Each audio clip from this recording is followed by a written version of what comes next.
Bonsoir, donc bienvenue pour cette troisième journée de débrief avec Grégory ici présent. Comment vas-tu? Bah écoute, un peu fatigué, mais ça va. Ça va. On va revenir donc sur un événement marquant donc, de cette journée qui est l'absence de Larry Ellison donc, au keynote. Si tu pouvais nous en dire plus sur ce sujet. Ouais, donc effectivement, bon, Larry était sur le bateau, donc tout le monde l'attendait dans la salle. Et c'est Jeff Henley qui a fait le point. Voilà. Thomas Kurian qui a pris le relais. On peut dire que la salle s'est un petit peu vidée. D'accord. Concernant en fait cette journée, on peut dire qu'on a beaucoup parlé de cloud. Qu'en est-il ressorti concrètement? Voilà, sur le cloud, il y a deux choses qui sont arrivées, essentiellement lors de la keynote. D'abord Microsoft qui est intervenu pendant, je pense, un bon 45 minutes qui a fait le show autour de, voilà, nous on fait de l'Oracle dans Azure et sur Hyper-V. Alors on savait, puisque les choses ont été annoncées au mois de juin, je crois, que Oracle allait maintenant supporter sa base de données et WebLogic sur Hyper-V et sur Azure. Donc là, il y a eu un peu plus d'annonces, et notamment le fait que Linux était maintenant supporté par Hyper-V, Oracle Linux, et surtout en termes de licence, que c'était possible, lorsqu'on réservait une VM dans Hyper-V avec de l'Oracle, d'avoir les licences avec, ou qu'on pouvait utiliser les licences qu'on avait pour les redéployer dans le cloud. Donc on pouvait migrer les licences Oracle de chez eux, de l'interne de l'entreprise à chez eux. Ça c'est intéressant parce que je pense qu'il y a beaucoup de clients qui utilisent Microsoft et qui font aussi de l'Oracle. C'est intéressant aussi parce que ça veut dire que on pourra faire de l'Oracle avec Windows, ce qui est un marché, je pense, assez significatif, même si peut-être encore beaucoup plus de gens qui font du Linux ou du Unix. Donc voilà. Donc ça c'est la première partie du cloud, hein, une partie assez animée, et sur laquelle un peu un show à la Microsoft en fait. Qu'on n'a pas l'habitude de voir, c'est la première fois qu'on voyait vraiment des gens de Microsoft à une keynote. Après, il y a eu la partie cloud d'Oracle, donc celle que moi personnellement en tout cas j'attendais plus. Ça fait longtemps qu'Oracle a une stratégie cloud. Je crois que j'ai déjà dit dans les keynotes, mais en fait ce qu'on a vraiment l'impression, c'est qu'Oracle veut devenir un hyperscaler, c'est-à-dire un des gros fournisseurs de cloud, avec Google, Amazon et évidemment Microsoft Azure. Et pour ça, en fait, ils ont déjà depuis longtemps la partie SaaS avec toutes les applications. Ils ont cité le nombre de 21 millions plus de 21 millions d'utilisateurs du cloud, plus de 10 000 entreprises qui sont dans leur cloud. Bon, c'est vrai, SaaS avec les rachats évidemment de RightNow et de Taleo, ça fait beaucoup de monde. Mais bon, ils ont une offre qui est très étoffée et visiblement sur laquelle il y a un gros succès. Ils en parlent d'ailleurs avec l'intégration de Salesforce.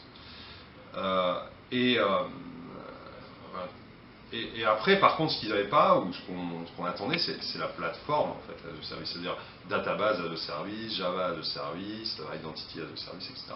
Et là, en fait, ça y est, en tout cas, les choses sont maintenant utilisables, même si c'est pas encore, je pense, complètement disponible, puisque sur les sites c'est marqué prévu.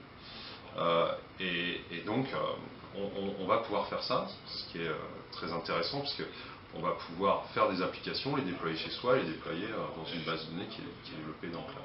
On avait parlé des possibilités d'intégrer les données à travers Golden Gate, donc on va voir comment ça apparaît.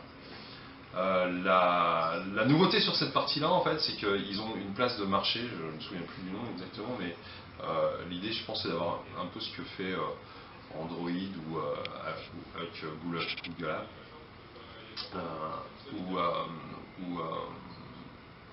Ou iTunes.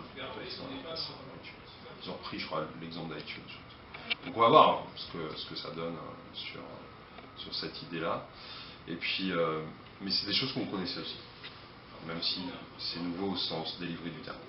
La dernière chose, et là c'est complètement nouveau, donc c'est la partie IaaS. C'est-à-dire qu'on pourra avoir du storage chez Oracle, on pourra avoir du compute sur Oracle. Moi, ça me fait très plaisir parce que tout ça, c'est des technologies qui sont basées sur Oracle VM, Oracle Linux, d'outils qu'ils ont montrés, dont ils ont fait la démonstration, qui sont des outils basés sur Nimbula, et exposés avec une API qui est compatible avec OpenStack.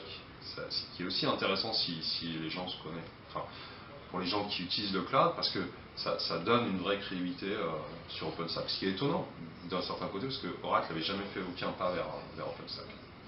Donc, ouais, que ce soit Microsoft ou Oracle, il y a beaucoup de choses autour de ces nouvelles-là.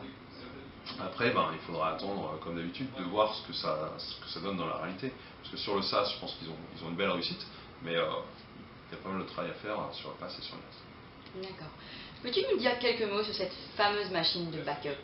Ouais, l'autre chose que j'ai fait, enfin j'ai fait plusieurs choses sur la journée, mais l'autre chose qui est vraiment très technique, qui est intéressante, c'est cette nouvelle offre Oracle Database Backup Login and Recovery Appliance, tu vois, donc, tu le rediras la prochaine fois, qui est une base, qui est une machine, une appliance, qui permet de gérer tous les backups de toutes les bases de données Oracle, qui sont en entreprise, 10G, 11G, 12C,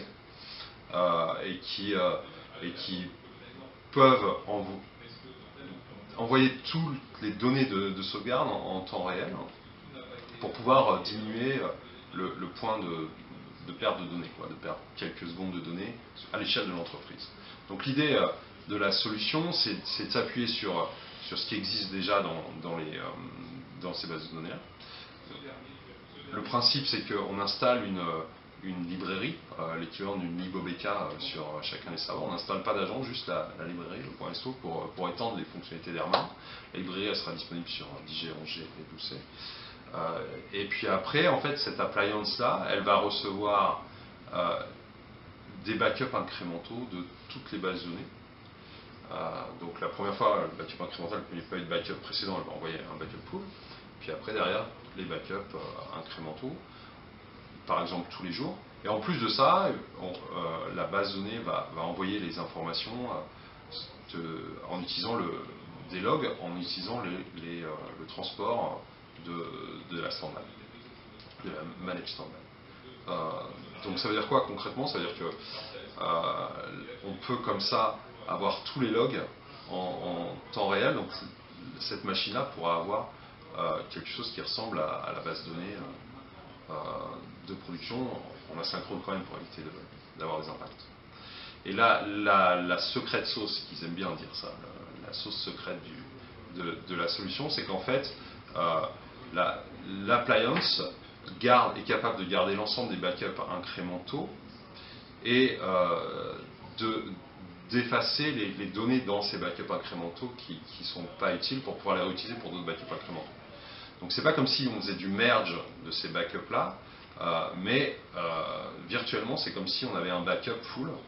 Et donc quand on restaure, on va restaurer le backup full plus les archives log nécessaires. Donc c'est, du point de vue du client, c'est assez intéressant parce que ça veut dire qu'on a une seule machine et dedans on peut savoir quelles sont les bases de données. Si on réfléchit un peu à ce qui se passe aujourd'hui chez les clients, on se dit est-ce que les backups sont corrects? Souvent c'est assez compliqué en fait à répondre à cette question-là parce que les outils de backup répondent pas. Herman y répond, mais ça veut dire déjà créer un catalogue, etc. Et souvent c'est loin d'être évident d'avoir la réponse de systèmes qui sont fragmentés. Alors que là on peut avoir cette machine-là, on peut en avoir deux, parce qu'on peut faire une cascade, on peut avoir une et l'envoyer dans le cloud, puisqu'il y a aussi une offre qui est équivalente dans le cloud. C'est un message fort encore une fois. Donc je pense que ça risque d'avoir un réel succès, en tout cas pour les gros entreprises. D'accord. Bon, écoute, merci pour ces informations. On se retrouve demain pour un prochain débrief. Demain, dernier jour. Demain, dernier jour. Donc à demain pour un dernier débrief en direct de San Francisco.